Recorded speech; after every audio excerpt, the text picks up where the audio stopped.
The following announcement has been paid for by Journey into Wrestling.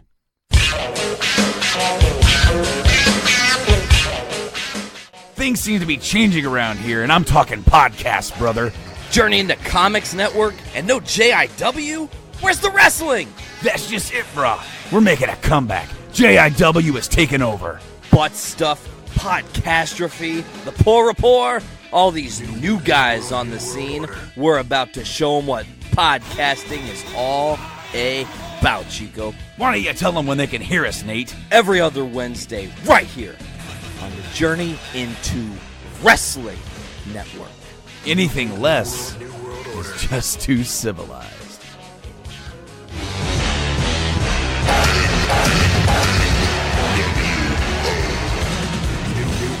New world order. The following is a Journey into Comics Network production.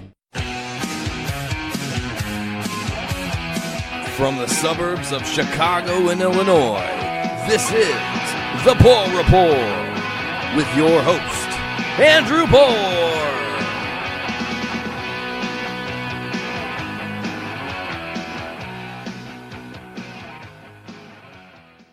Welcome back, ladies and gentlemen, to episode 34 of the Puhr Rapport. I am your host, Andrew Puhr, and I want to thank you for joining me here on what turns out to be a somber occasion. Now, for those of you who listened to my last episode, you'll remember me talking about that Barbara Bush, wife of former President George H.W. Bush and mother to President George W. Bush, at age 92 was no longer seeking further medical treatment, was just done. And basically the next day, or the day the episode dropped, she passed away from complications due to COPD and congestive heart failure. So I decided to make my first profile, instead of being about Mark Zuckerberg or Paul Ryan or Michael Cohen, to be about Barbara Bush. And I found 4 articles that I think would kind of sum up at least some important stuff about her life. Barbara Bush died at the age of 92. She was very much a woman of her time and place, which have since passed away, and lived the sort of life that the 21st century is ill-equipped to memorialize. But it was quite a life, one that left its mark on America, and more importantly, to Mrs. Bush. On her family, and a life she ultimately left in peace, she was lady of the old school, but the sort who should not be mistaken for a shrinking violet. Strong-willed and sharp-tongued, nobody ever doubted that she was a formidable presence of her own. Barbara Pierce Bush was a distant relation of our famously unsuccessful 14th President Franklin Pierce. They were descended from a common ancestor, and was raised as a conventional upper-crust wasp in Rye, New York, in Westchester County. In the years of Depression and war, she married George H.W. Bush on January 6, 1945, when he was still active in the wartime Navy but assigned to a training post after having been shot down over the Pacific. He was 20, she was 19, and they started a family immediately. After he graduated Yale, she followed him to Midland, Texas, a world away from their privileged New England upbringings, to share the hardships and risks together as he pursued his fortune in the oil business. They would ultimately make that fortune, but they would be trying times along the way. They lost a daughter at age 3 to cancer in 1953, a tragedy that left a permanent mark on George, Barbara, and their oldest son, George W. Unlike her husband, who would always be a more skilled diplomat and organization man than a glad-hander, Barbara raised 2 sons who would go on to considerable political success. Both George W. and Jeb would become 2-term governors of traditionally Democratic states, and at this writing, neither state has gone back to the Democrats since. Overall, in her lifetime, the Bush family went 3-2 in Republican presidential primaries and 4-1 in national elections. Admirable record notwithstanding its spectacular failures in 1992 and 2016, I met her once for a photo op in 1992 when the Bush campaign was adrift enough to send the First Lady to Massachusetts. As I noted on Twitter the other day, my last vivid memory of Barbara Bush is a photo of her dodgily pushing her walk through the snow of New Hampshire to campaign for Jeb's already doomed presidential bid. Political success was only one marker of the strong family that Mrs. Bush nurtured. That wasn't always easy to do, raising children with so many advantages that could have taken them for granted. As George W. said in a convention speech in 2000, growing up she gave me love and lots of advice. I gave her white hair. Her generation was more reserved than ours, even to the end. The family statement the other day about her abandoning further medical treatment never explicitly said she was dying or how. Not that the former needed to be said out loud or the latter mattered much at the age of 92. Like most people in politics and in life, Mrs. Bush was human and fallible. Her acid wit and fierce loyalty to her family sometimes led her to insensitives, political gaffes, and misjudgments. She was out of step with demonstrative social conservatives and populist enthusiasms, but she always lived by the values of her time and her social class. Love of country, devotion to family, loyalty to those who are loyal in return, and obligation to public service. And as she approached the end, she was happy to tell anyone who would listen in her own dignified way that she was ready to move on to her eternal reward. And this was by Dan McLaughlin, a reporter for the National Review. Now, I bet you're wondering, and as this article also mentions, why will we miss Barbara Bush? If you find yourself surprisingly sad about the passing of former First Lady and a bit nostalgic about her distinctive helmet of white hair and fake pearls, you're in good company. Many of us more than a little teary-eyed about the death of a woman married for over 7 decades, who scolded her kids for bragging, and devoted her entire adult life to her family and public service. It's not simply the loss of a person, but also the loss of a code of conduct for public officials that may account for the bipartisan outpouring of admiration and affection we now see. Frankly, her death during the Trump era, during the presidency of a man who is the antithesis of George H.W. Bush, reminds us of our own shabby political culture that we have come to believe is inevitable and normal. Bush was the bipartisan matron and gracious host, the self-effacing philanthropist who took life's tragedies and turned them into a lifelong cause. Her son Neil struggled with dyslexia. Bush became a dogged advocate for literacy. She understood that with the role of the First Lady came not just an opportunity to live well, but also the obligation to do good. She never considered shirking public duties because one was shy or self-conscious, didn't care for public life. It wasn't about what she wanted, but what was expected. Yet Bush was no defender of the old guard. Time magazine put it this way: Barbara has been most influential on issues that concern her deeply or where her husband is behind the curve, like AIDS, the homeless, civil rights, and education. In the late 1950s, she battled segregationist innkeepers who refused to let the family's black babysitter stay with them in the same hotel. She was instrumental in the appointment of the only black in Bush's cabinet, Dr. Lewis Sullivan, whom she came to know from her work at Atlanta's Morehouse School of Medicine.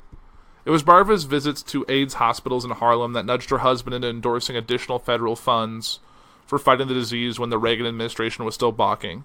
Similarly, after an early debate when her husband brushed aside a question about the homeless with boilerplate about housing, Barbara exhorted him to make homelessness a campaign issue. She really talked hard at him in an aide, and rode him until he got it right.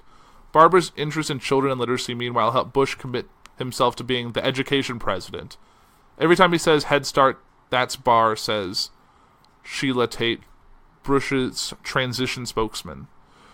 The contrast between the Bushes and the current White House inhabitants could not be greater. Bush 41 is the epitome of the greatest generation, polite to a fault, and averse to anything that might be construed as boasting. Used bone spurs to get out of military service, Bush was the youngest aviator in the Navy to serve in World War II. Stokes the fire of racial resentment and xenophobia. Even as a congressman from Texas, Bush voted for the 1968 Fair Housing Act and supported access to birth control. As president, he signed legislation to increase immigration, mock the disabled. Bush signed the Americans with Disabilities Act. Suck up to a Russian kleptocrat, insult a woman, or go back on his word. Bush 41 couldn't conceive of such things. Bush and his wife treated Democrats and Republicans alike with respect. They were, in the best sense of the word, genteel people. It would have crossed their minds to lie, to make themselves look good, devise mocking nicknames for other public figures, decline to do their homework or whatever the policy issues of the moment was, enrich themselves by the presidency while in office, or tolerate pandemic corruption in the West Wing and cabinet. The grace, honor, and decency Barbara Bush and her husband displayed are entirely absent in President Trump and his clan of grifters. As much as the Bushes elevated the White House, Trump defiles it. Republicans now would have us believe character doesn't matter in a president. What utter rubbish. Think how much better the country would be with a modern-day Barbara and George H.W. Bush in the White House. We'll miss Barbara Bush for unique quirks and personal accomplishments, but more than that, we will miss the code of public service she and her husband exemplified. and I really agree with this. I think, despite the political views, I think a Barbara Bush and George H.W. Bush type of president in the future is probably what we need. At least someone of that personality and candor.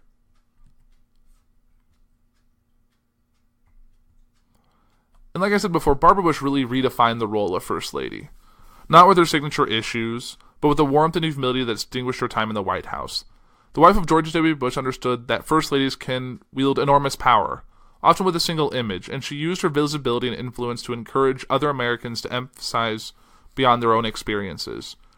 She was a contradiction, a soft-hearted woman devoted to her family and the matriarch of the most powerful Republican dynasty in modern history, who would sometimes speak so bluntly that she was embarrassed when she was reminded of what she had said. She was self-effacing on the eve of her husband's inauguration.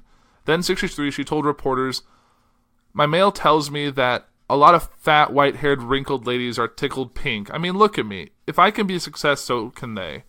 This arming, blunt statement was quintessentially Barbara Bush.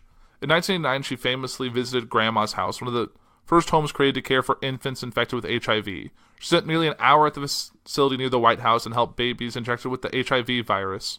Which causes AIDS, at a time when the disease carried a crippling stigma and stoked widespread fear. Through this simple act, she helped disprove the myth that the disease could be caught simply through physical contact. You can hug and pick up AIDS babies and people who have the HIV virus without hurting herself, she said during the visit. There is a need for compassion, she said as she cradled a baby. That one visit helped change public perception and likely sparred an untold number of people infected with the virus from further pain. Barbara Bush was the last person to want anyone to feel sorry for her. She had a blessed life and a loving family, but her loss will be felt by those who miss the decorum and public decency of the Bush-Reagan era. She loved her years in the White House and told me in an interview, "I'd like to go back and live here and not have the responsibility." It's noteworthy that while Barbara Bush could relate to people from different backgrounds, she came from one of great privilege. Raised in a wealthy New York suburb and educated at a boarding school, she met her future husband, George W. Bush, in 1941 at a country club Christmas dance in Greenwich, Connecticut. She was just 16 and he was 17. They became engaged before he went off to fight in World War II. "I married the first man I ever kissed," she said, adding with her usual dry sense of humor, "When I tell my children that, they just about throw up." She and her husband had 6 children, including former President George W. Bush and former Florida Governor Jeb Bush. She was wealthy, but she was not pretentious. She wore $29 shoes to 14 inaugural balls because she knew she'd be wearing them only once. As First Lady, she requested a smaller car rather than the traditional big black limousine, and to travel commercially. She was told by the head of Secret Service detail that she really could not travel commercially since the number of threats against the First Lady is higher than that for the Vice President. Barbara Bush was one of the only 2 First Ladies who was also a mother of a president, a direction she shared with John Adams' wife Abigail, who's the mother of John Quincy Adams. The stress of watching her sons endure the disappointment that accompanies political life weighed on her. She and her husband were shocked when their second son, Jeb, who seemed like his father's heir apparent to the presidency, lost his first run for governor in Florida in 1994. The same year, his brother George W. won the governorship of Texas. A stunned George H.W. Bush told the press, "The joy is in Texas, but our hearts are in Florida." The Bushes were married for 73 years, the longest presidential marriage in American history. She called him Poppy, he called her Bar. "I am still old and still in love with the man I married 72 years ago," she wrote in a short post for alma mater Smith College's alumni magazine. They endured devastating loss together when their third child, 3-year-old daughter Robin, was diagnosed with leukemia in 1953. Barbara was at her daughter's bedside while she was aggressively treated at Memorial Sloan Kettering Cancer Center in New York City. She befriended other parents who were keeping vigil for their children, exposing her to people from different walks of life, like one woman who commuted every day from the Bronx on the bus in her bedroom slippers to be by her son Joey's bedside. Unlike Barbara, who stayed at her in-laws' apartment on Sutton Place, "I love that courageous lady and I love Joey. God bless him," Barbara wrote in her memoir. It was Barbara who bore the brunt of this heartache. While her husband was busy starting a new business, she was by Robin's side, holding her hands, combing her hair. She never cried in front of her daughter and told anyone who came to visit, including her husband and her mother-in-law, that they weren't allowed to cry in front of Robin. "Either George and his mother are so soft-hearted, I had to order them out of the hospital rooms most of the time," she said. Robin died 2 months before her 4th birthday. Barbara went through a serious depression in middle age while raising her children, often alone as her husband was building his resume. George was the only one in the family who knew about it, she said in her memoir. He was working such incredibly long hours at his job, and I swore to myself I would not burden him. Even amid such turmoil, she maintained a biting sense of humor. She had such a difficult relationship with Nancy Reagan, who was First Lady when George H.W. Bush was Vice President, that she eagerly snapped up a scathing biography of Nancy and replaced the book jacket so that no one would know that she was really reading. Most First Ladies campaigned hard for their husbands, but Barbara was especially committed. She was, as noted in my book, First Women on the Campaign Trail for 27 days in September 1980, and visited 37 cities in 16 states, and that was just when her husband was Reagan's running mate. The Bushes enjoyed life at the White House more than any modern presidential family. They set up a horseshoe pit next to the White House swimming pool. The president and his son Marvin sometimes played as often as 2 or 3 times a week in tournaments against resident staffers. They took the game very seriously and even had tryouts that Barbara described as practically like primaries, she said. You could hear the cling, cling, cling of the horseshoes at lunchtime. It was a wonderful place to live as a home. The resident staff of the White House loved working for the Bushes, and most I've spoken to say they were their favorite family to serve. She was like your grandmother, said former operations manager Tony Savoy. If you were in the elevator, she would get in the elevator with you, and she'd say, "Oh no, boys, don't get it off yet in the elevator. I'm going upstairs too." The affection was mutual. We loved them, the resident staff all truthfully loved them, all for a lot of reasons. They were like family, no question about it, Barbara Bush told me. She said she appreciated that the staff never spoke to the press or divulged secrets of the first families they served. In fact, they probably gossiped less than one gossips normally. This rule that they had among themselves, I felt very comfortable with them, she said, and added, "I've got to say that we do have the perfect family." When asked how she was liking her first 100 days as First Lady, Bush told a reporter, "It's been a wonderful, you can't believe it. I really loved every minute of it. Of course, I'd always been one to think that you should love your life, and certainly she did." That's also a very nice article about her, and that was written by Kate Anderson Brower of CNN. The last thing I really want to talk about today is something I found that was from the Texas Tribune, and that's some of the First Lady's most memorable quips. Below are some of her most famous quotes. "It's no big deal, even I was 20 once." Her response when students at Wellesley College objected to her giving a commencement address in 1990, quoted by the Palm Beach Post. Here's a story about the day she wowed Wesley's feminist protesters with a graduation speech. "I watch none. He and I read books because I know perfectly well that, don't take offense, that 90% of what I hear on television is supposition. When we're talking about the news, and he's not as understanding of my pettiness about that, but why should we hear about body bags and deaths and how many, what day it's going to happen, and how many this, or what do you suppose? Or, I mean, it's not relevant, so why should I waste my beautiful mind on something like that and watch him suffer?" Her comment to Good Morning America's Diane Sawyer when asked if the former first couple was watching much TV news as George W. Bush's administration was increasing pressure on Iraq. "Raising 5 boys is a handful. Trust me, raising George Walker was not easy." Her description of motherhood on Fox News' America Live, after opponent said Ann Romney never worked a day in her life. Here's a story from 1999 about how the death of her young daughter Robin and how it created a bond between her and George W. Bush.